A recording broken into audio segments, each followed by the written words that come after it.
coming to outline of today's lecture. So first I would like to discuss a little bit about this tangent cone, normal cone with respect to a sublevel set. In last class, I had already introduced a sublevel set with respect to a point. Remember that whenever we are defining sublevel set as alpha, then alpha we are taking any arbitrary real number. With respect to that, we used to define sublevel set.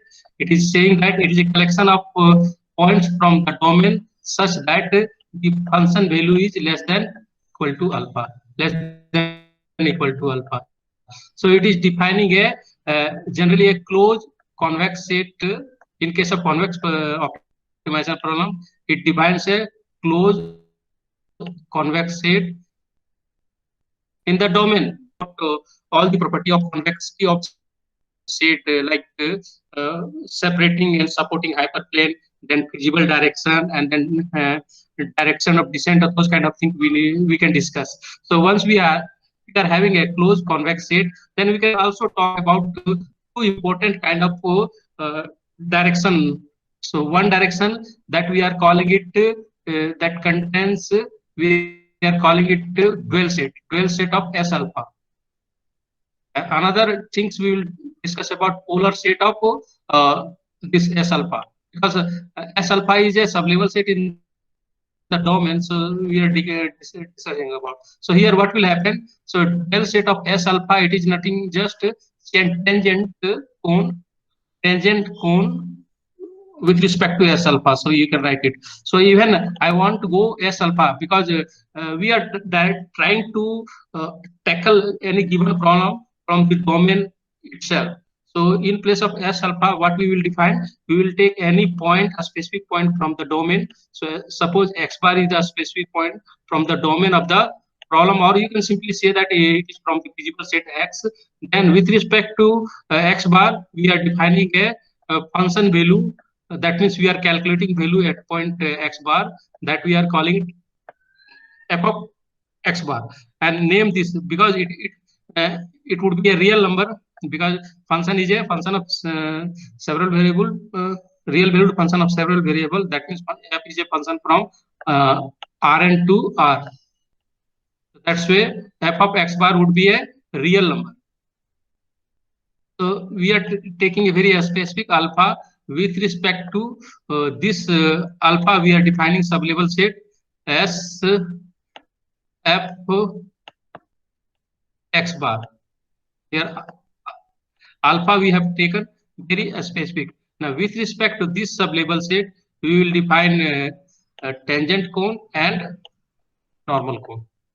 So here this polar cone would be normal cone of S alpha. So these things you will recall from convexity of set, because these are needed in case of to understand optimality condition in detail. So then I will discuss about first order optimality condition. That means first order means it is just associated with gradient of the function at a point. And then I will talk about second order optimal condition. That means second order optimal condition means it is apart from involving a gradient concept, it is also talking about, it involves a Hessian of the function at a point. Hessian, it involves Hessian happens to be second order derivative. So that's why this condition we are calling it a second order optimality condition. So here second order optimality condition involve both gradient as well as Hessian. But here first order optimality condition, it is just talking about gradient, and function, definitely function would be there. So function is happens to be zeroth order derivative. You're just taking f of x, and you if you are talking about in term of derivative, then you can say that it is a zeroth order derivative. So zeroth. Okay. So coming to this sublevel set, tangent cone and normal cone. These things I will discuss I will try to discuss in a very fast way. So consider we are having a function from Rn to R. F is a function from Rn to R, which is differentiable in order to exist gradient of f. If f is differentiable, then definitely gradient of the function would exist. So gradient exists.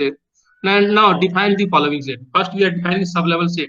Here I have changed the notation intentionally just for sake of simplicity. So sublevel set we are defining L alpha. It is talking about a collection of all the uh, domain domain point of f, that all x coming from the domain of f such that f of x is less than equal to alpha. So it is a sublevel set. Now we are defining one more set that we are calling it. Now, with respect to, we are taking a specific point x bar. With respect to x bar, we are defining a sublevel set L f of x bar. So it is saying that it is collection of all points from the domain such that f of x is less than equal to f of x bar. So this point is very interesting kind of things, because it is here x bar, where it would be x bar would be at the boundary of this sublevel set. So this one is your L f x bar, or where is a x bar somewhere in the on the boundaries. Suppose it is here x bar. So that's where it is interesting to define sublevel set with respect to a given point. So we are defining with respect to given point. So this one is your L f x bar.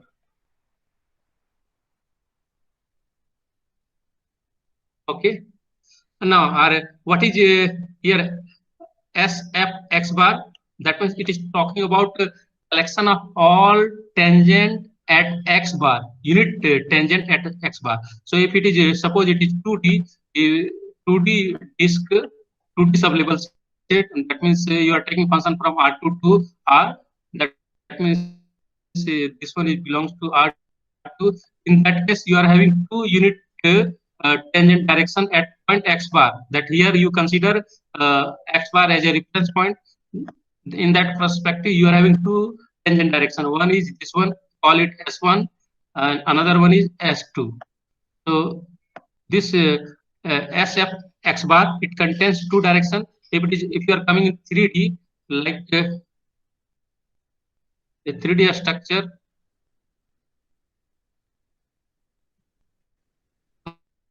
in 3D structure, you will have infinitely many tangents, because there would be a plane kind of thing which will touch this sublevel set in R3. If this SL F at point x bar, it is a sublevel set in R3. That means your domain is three-dimensional linear space, or that means function is a function of three variable. In that case, you are observing that this SF x bar containing infinitely many unit tangent directions. So that is the story. So you know about that, and we had already discussed that if you are taking any unit tangent direction from this set, then if you do dot product with gradient, then what is it?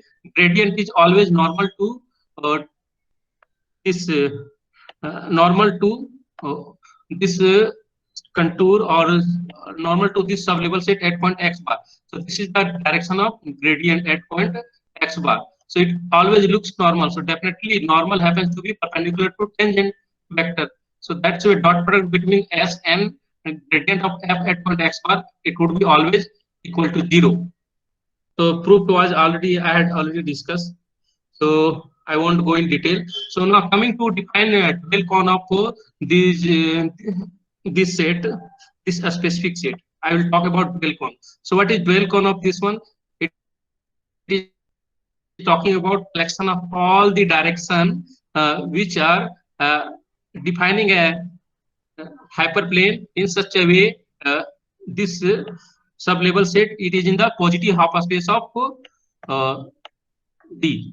In positive half space, it is talking about it is in the positive half space of D. In other case, you can say that if you take a negative direction, negative of this, that means all the direction in such a way, if here multiply both sides with negative, then this infinity, what it will take, it will change into like this way.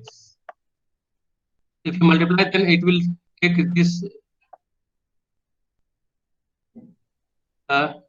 minus D transpose x minus x bar less than equal to infinity. If you multiply both sides with negative, then you are getting this ratio. It says that minus, if D is in the dual column of LFX bar, then where would be minus D? Minus D would be in the it would be in the this polar cone or in normal cone. So it minus D taking as a normal vector, it will minus D will define a hyperplane in such a way this would be in the minus D will define a supporting hyperplane, and that supporting hyperplane will support this this sublevel set. So that is the criteria. I have given picture as well, and this one is the polar set.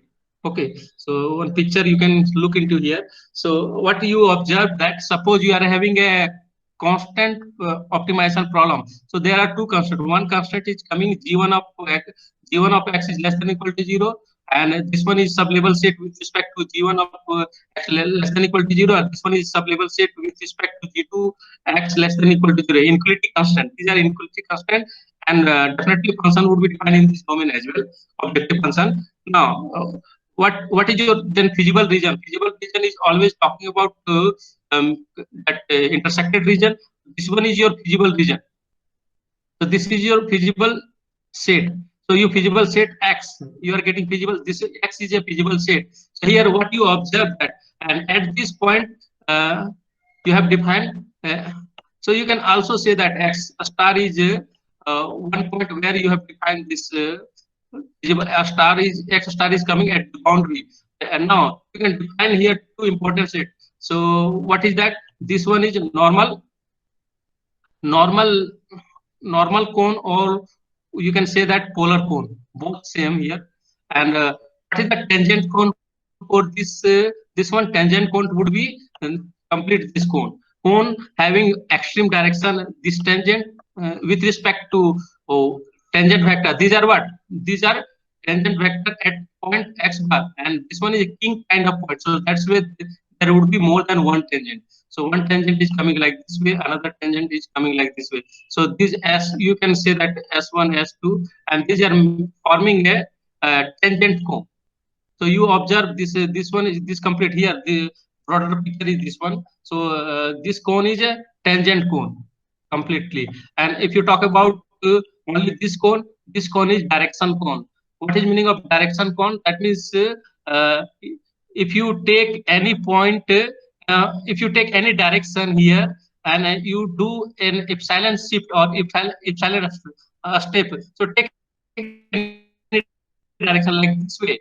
This one is the direction D, and take any epsilon step side.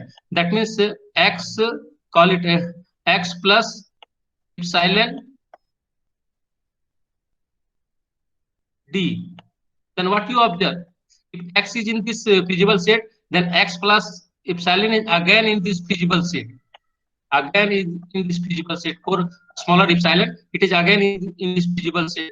And we observe that's way here D, we will call it, it is a feasible direction, and those kind of D is forming a feasible cone, feasible direction cone, that we denote it by f of with respect to x we are defining. So f of x with the and set is what?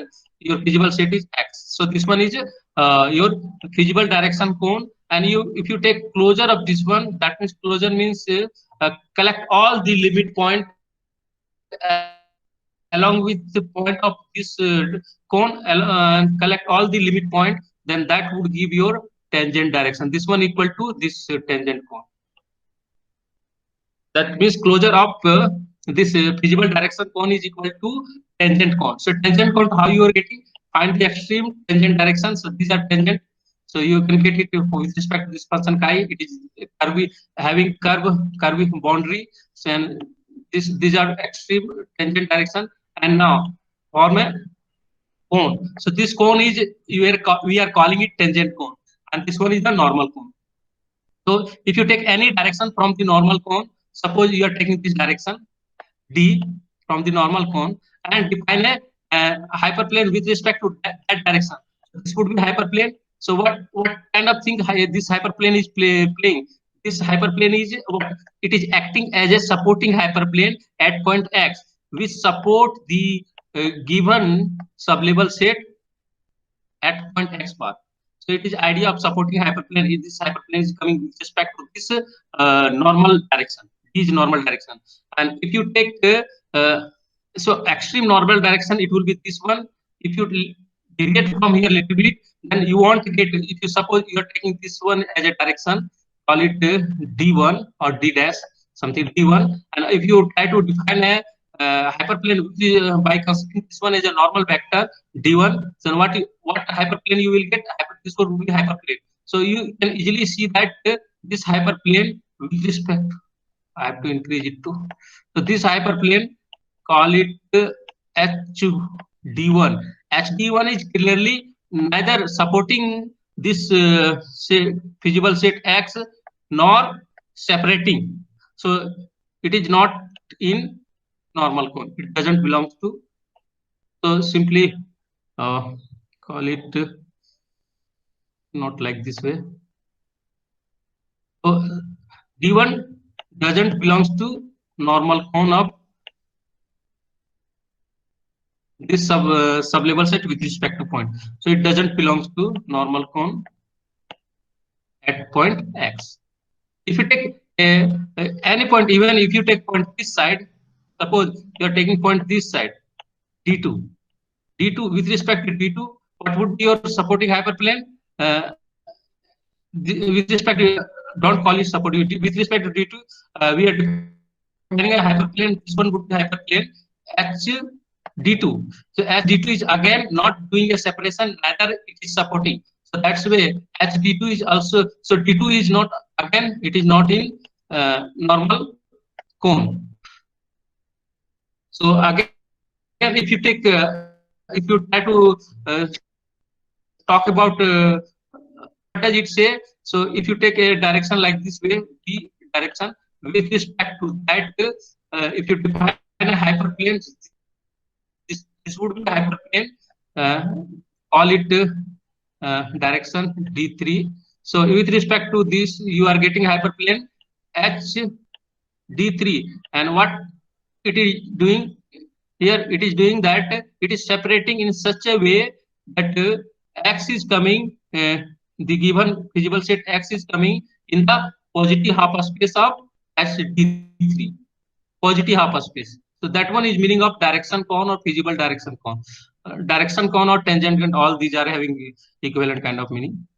So almost equal. So it is so here feasible set is coming in the positive half space of this one. So you need to recall all those things when we will discuss further that famous KKT condition and other things, that these things will come in detail. So coming to first order optimality condition.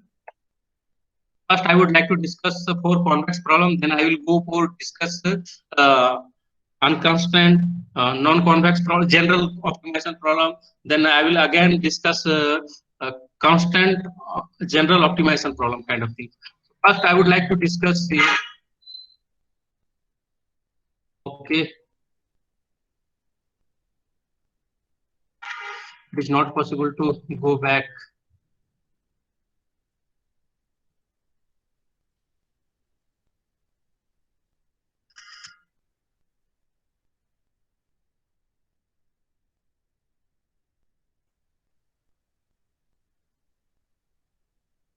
So, let me pause for, because I need to quickly one slide I have already skipped here. That is visible or not? Visible, Visible. Because I'm not willing to yes, skip this this one.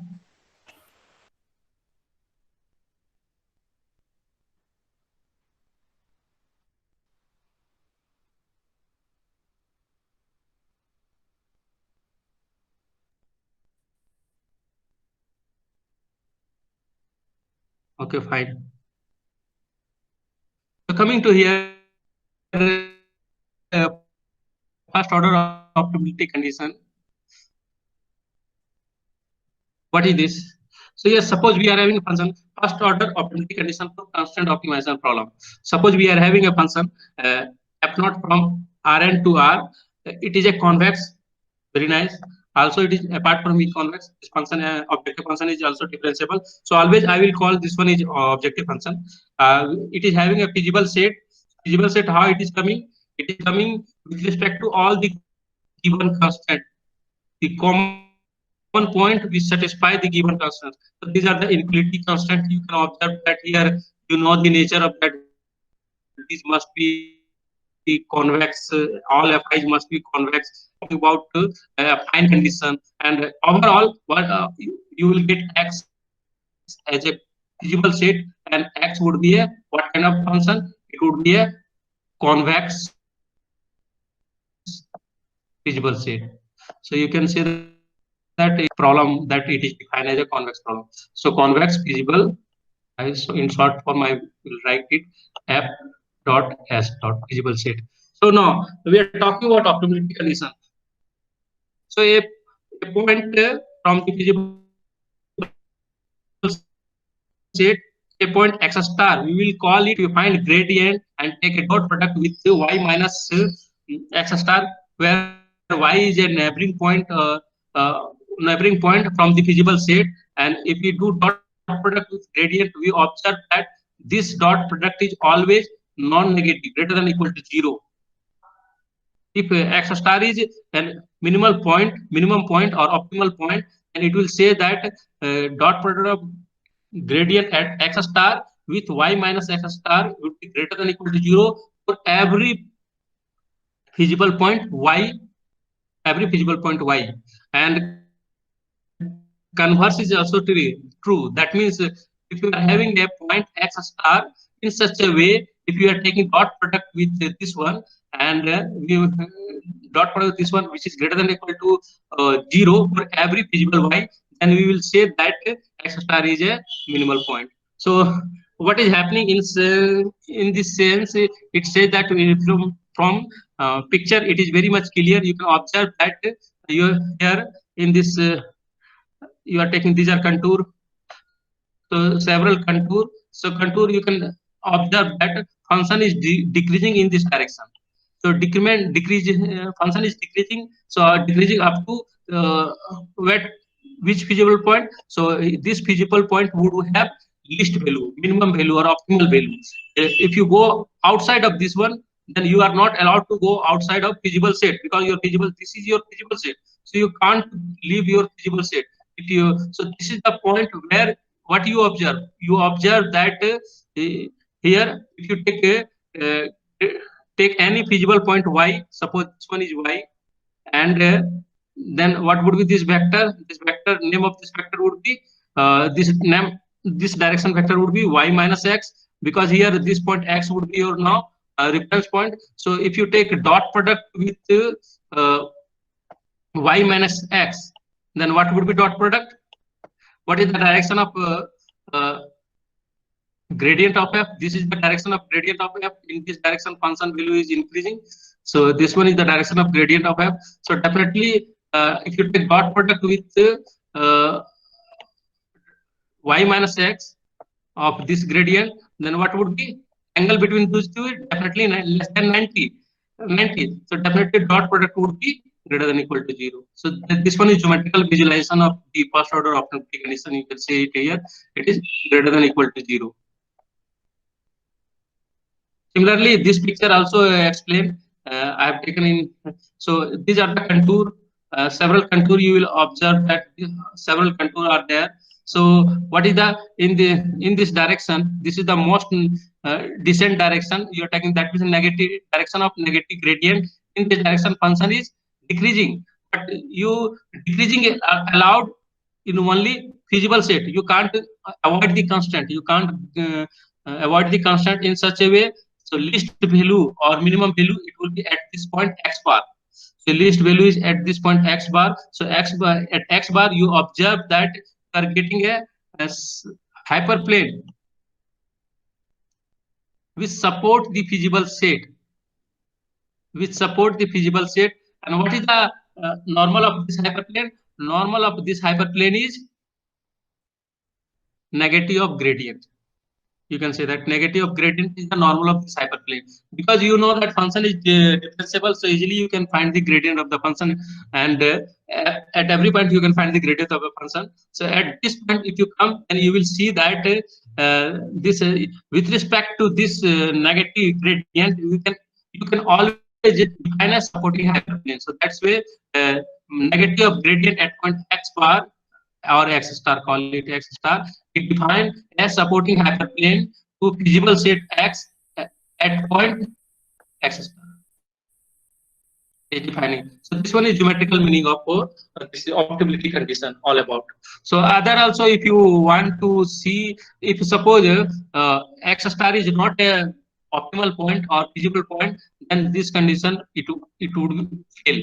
For few direction, definitely it is guaranteed that this condition will fail. So in another way, you can say that if x star is optimal point, and if you are sitting at x star, what is happening? If you go elsewhere, like in one dimension, if you go elsewhere outside of away from x star, suppose this one this one is in the domain, this one is x star, and if you go a little bit away from x star, then what you will observe, you will observe that you will see that gradient, dot product of gradient with that direction. If you whether you go this direction or whether you go this direction, then dot product of gradient with that direction is increasing. And in short, you can write it like this way: take it gradient, dot product of gradient with any direction d. So there is no descent allowed. If you are sitting at optimal point, descent is not allowed. Always you will see that this quantity, it will be greater than equal to 0 for every direction. For every direction, this quantity gradient dot product of gradient with d, it would be always greater than equal to 0. For every, if you are sitting at minimum point, then it will happen. But if you are, suppose you are not sitting in minimum point, suppose you are here, then for for this that there is one direction where you observe that the gradient is dot product of gradient with key is positive, but if you take point from this side and dot product of gradient with that direction, it would be negative. So there you will observe two kind of direction. So one more example, you can take it like this way. So take suppose this one is the contour of x square plus y square, simplest function, convex function I am taking it. So these are the contour, and origin it is here. So it is a contour plot of x square plus y square. Okay, so define also coordinate axis as well. So this one is your x axis, and this one is your y axis. Okay, so what you observe, if you are not putting any constant, then this one is your optimal point. 0 0 is your optimal point. So if you are at this point, and at this point, what will happen? If you go elsewhere, if you proceed in any direction, then if you take dot product with this one, definitely you will, what you will observe, dot product would be always greater than equal to 0. In any situation, dot product would be always greater than equal to 0. But suppose you are sitting at this point, take a line like this one is x equal to y. If you sitting at this point, what will happen? So this point, call it 1 1.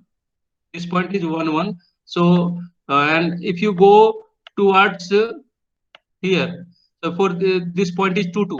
So here, if you take a dot product of gradient uh, gradient with this s direction, then here you will get positive. So what would be gradient at this point for x square plus y square? What would be gradient at point 1 1? Gradient would be just 2 2. It would be two-dimensional vector. So gradient would be 2 2.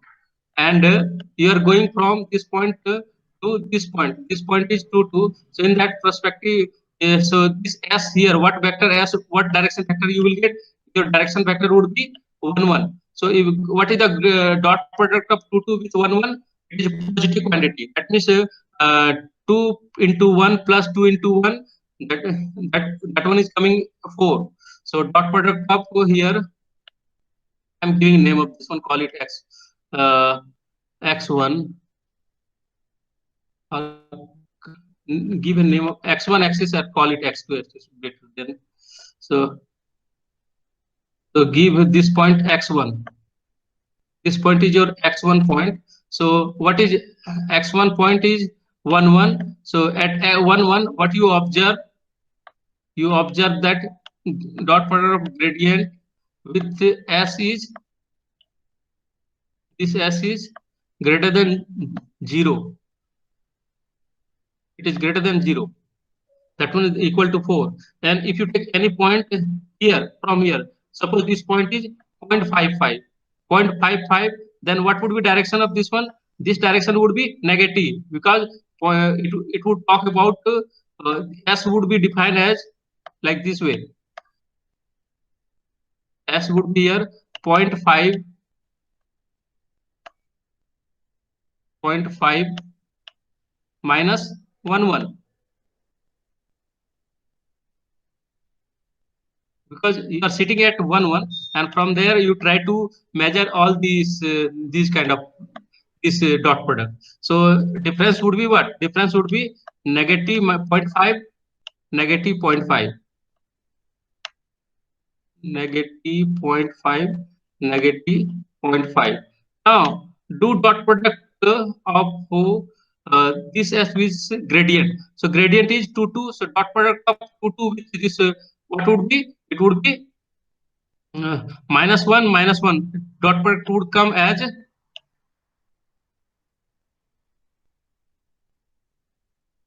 with respect to point x1, it would be with respect to this s. It would be what? It would be minus 2. Minus 2 is negative. So I would like to say that if you are sitting at this point is not an optimal point. Why? If you proceed in this direction, then this dot product would be positive. If you proceed in this direction, then this dot product would be in that case dot product would be negative. So you are observing two different kind of negative and positive sign of this dot product. So that's why this point 1 1 is not an optimal point. But if you are sitting at 0, you will always observe that this dot product for any direction, it would be greater than or equal to 0. So that's where the point origin, origin is a it is an optimal point of this one. This one we are calling it optimality criteria, because we are explaining thing from gradient.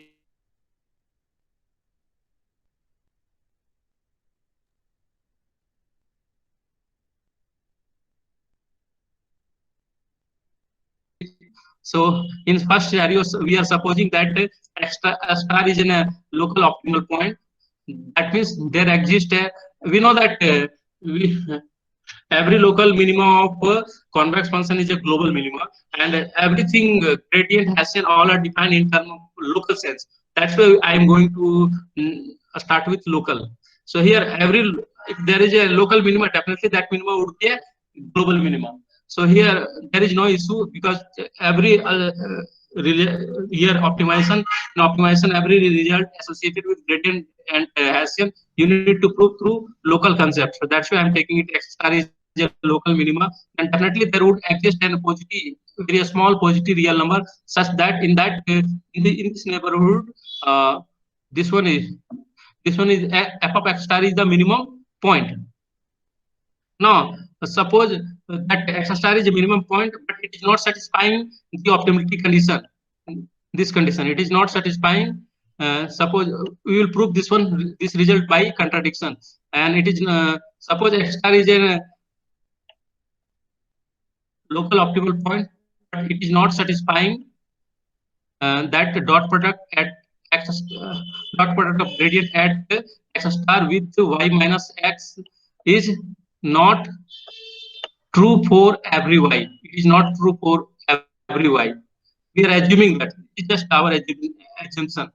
we will try to come to know our assumption is totally wrong. So suppose we are assuming that this one is not true. Not true means so definitely there exists some y such that dot product of gradient at x star with y minus x star, it would be less than 0 for some y, because we have taken this proof technique we are calling proof by contradiction technique.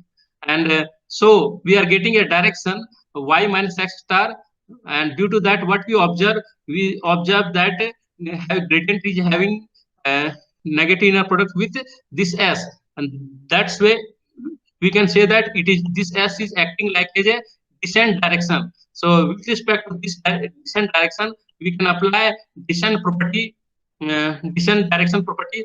Through that, it says that if you take any point, a small increment in that direction, a small increment, that means tau steps. If you take tau step size, then function value definitely it will decrease due to descent property, because this s is coming as a descent direction. So that's why f of f naught at point x star plus tau time b, it would be less than equal to f of x f naught x star for every tau coming from this interval 0 to delta. Delta is defined by this way, epsilon by norm of s. But what we observe that if you try to visualize closely x star plus tau d, it is nothing. It is talking about a convex combination of y and x, and definitely this delta quantity would be less than 1. So due to that, here this x star plus tau times d, it is don't it would be s tau time s. It is actually what? It is a convex combination of y and x star, and y and x star both are coming from the this domain, this this ball, both are coming. So definitely this ball happens to be a convex shape. So that's way this would be again it would be in the convex ball, and it will say that we are getting a point which is having less value than f of than x star. That means here we are getting a new optimal point, which is not possible because we had already taken x star was an optimal local minimum points. So that's where this result is wrong. This assumption what we had taken, it is wrong. That means what is true, then negation of this one is true. That means this quantity would be always greater than equal to 0. So that is this proof we are calling it proof by contradiction. So we are getting a contradictory result. So which is a contradiction. So that's where this result is always true, and hence we are getting a dot product of gradient at point x star with y minus x star is always greater than equal to 0 for every y from the feasible set. Second scenario is very simple. You can look into this. It is just an obvious kind of result. Here in second, we assume that there is a feasible point x star which satisfies this inequality. That means dot product of gradient at point x star with y minus x star greater than equal to 0 for every feasible point. Then using the convexity pattern, convexity of the function, what does it say? It says that f naught of y is always greater than equal to f naught of x star plus dot product of gradient with y minus x star, y minus x star. This is directly what is this one? This one is first order characterization of convexity of function. It is directly coming from convexity of function. So you can write it here. It is directly coming convexity of function.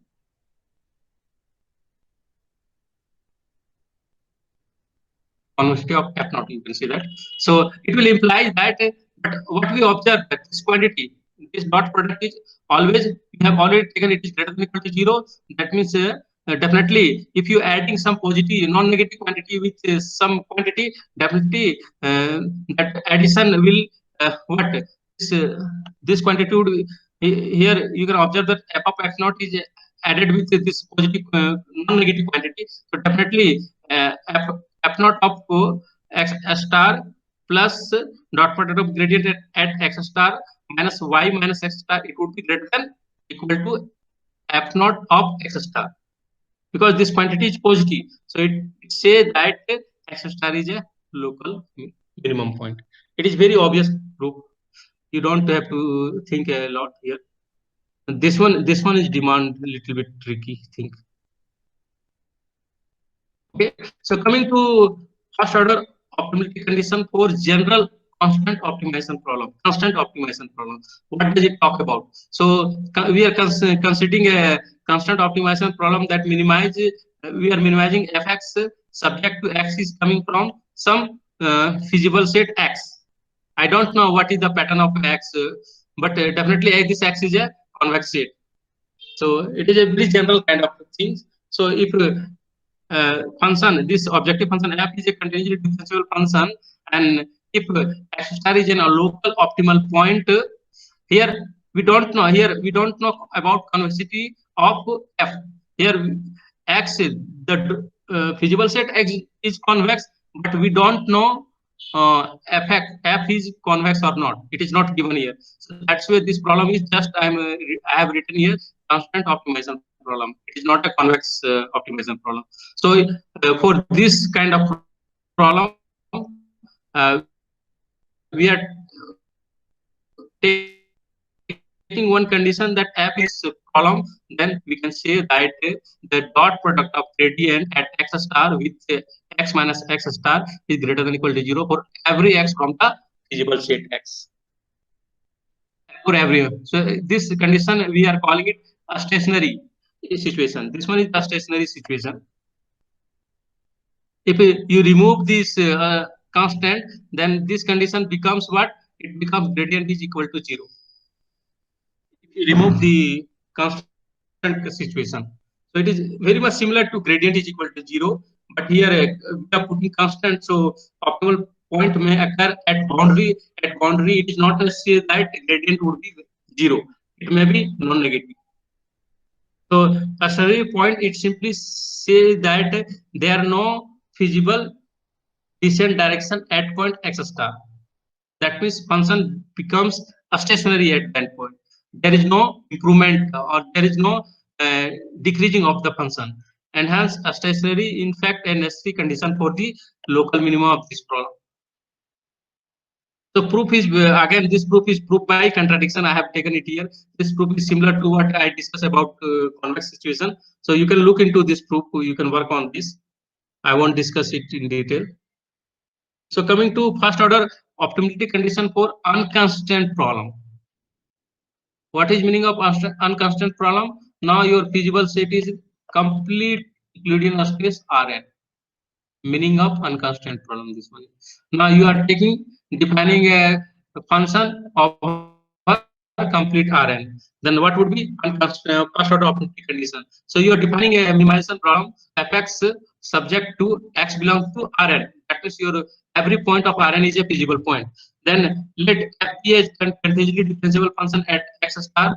If x star is in a stationary point, then gradient at that point would be 0. This one is the first order of optimality condition for unconstant problem.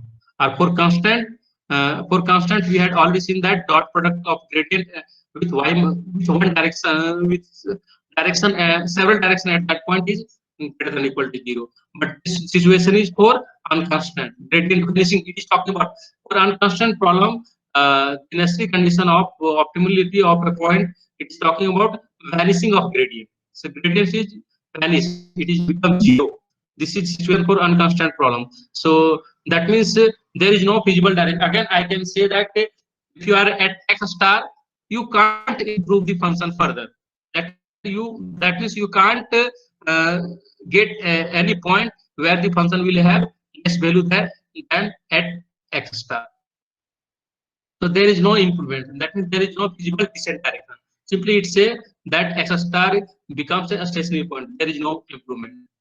And hence a stationary, in fact, an necessary condition for local optimality of the above problem. Now, as x star is a local optimal point, so proof. If I talk about proof, proof is here. It is simpler than last case, convex case. So if x star is in a local optimal point, then definitely there exists an positive, a small positive real number epsilon greater than equal to 0. In that neighborhood, what would be value of f value of at x star? This function is f naught. F naught x star, it would be less than equal to f naught y for every y from this domain. Further, here you can remember that I haven't taken intersection with Rn, because every ball, definitely the domain of the problem is complete Rn. Feasible state is complete Rn. So definitely intersection, it is this ball is completely in Rn. So there is no need to take intersection with feasible state. Further, f naught is what? Is differentiable. So differentiability, we can write f of y. This one is first order characterization of the function, or Taylor's theorem. From the Taylor's theorem, you can represent the function is differentiable, and fy you can written as f of x star plus dot product of gradient with y minus x star plus little o of, that means little o order. It is talking about little o of norm of y minus x star. What is meaning of little o of this one? So you may recall this one. It is talking about if you take limit uh, of this little o. Suppose call this inside thing s, some fixed number s or r, you can call it. So little o of s, if you divide it by s and take a limit when s tends to 0, then little o by s, it will, what would be limiting value? This would be 0. That means it is talking about a very small s, then it will vanish. That means what is meaning of very small s? When your step size is very small, or it says that you are just near about x star. When you are very near to x star, it is vanishing. It is talking about vanishing of things.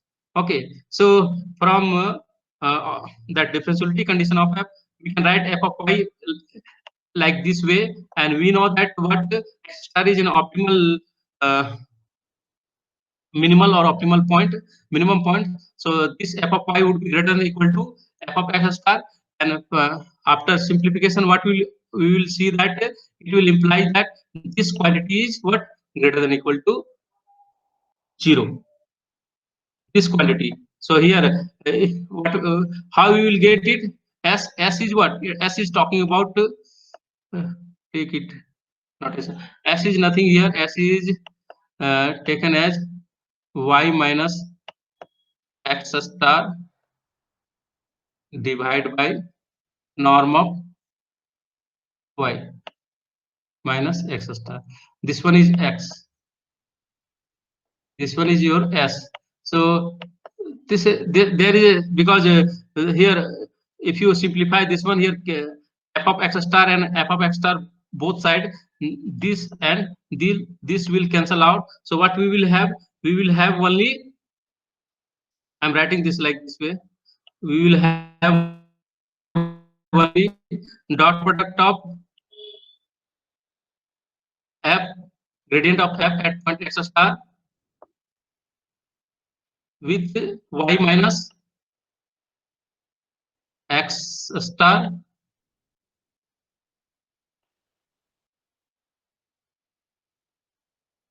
plus little o of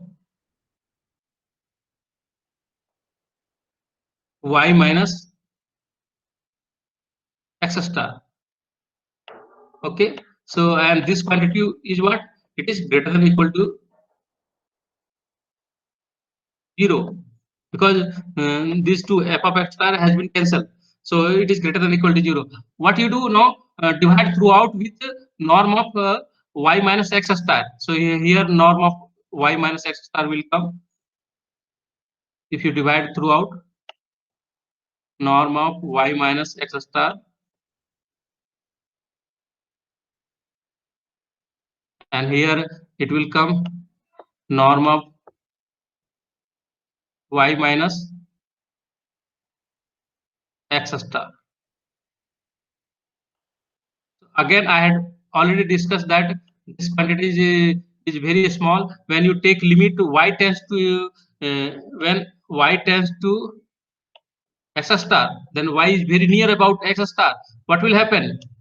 This quantity will approach to this quantity will approach to 0. So it is talking about this. So this complete term will vanish due to little o nature. This complete term, it will approach to 0. It will approach to 0. Then what is remaining thing we will have?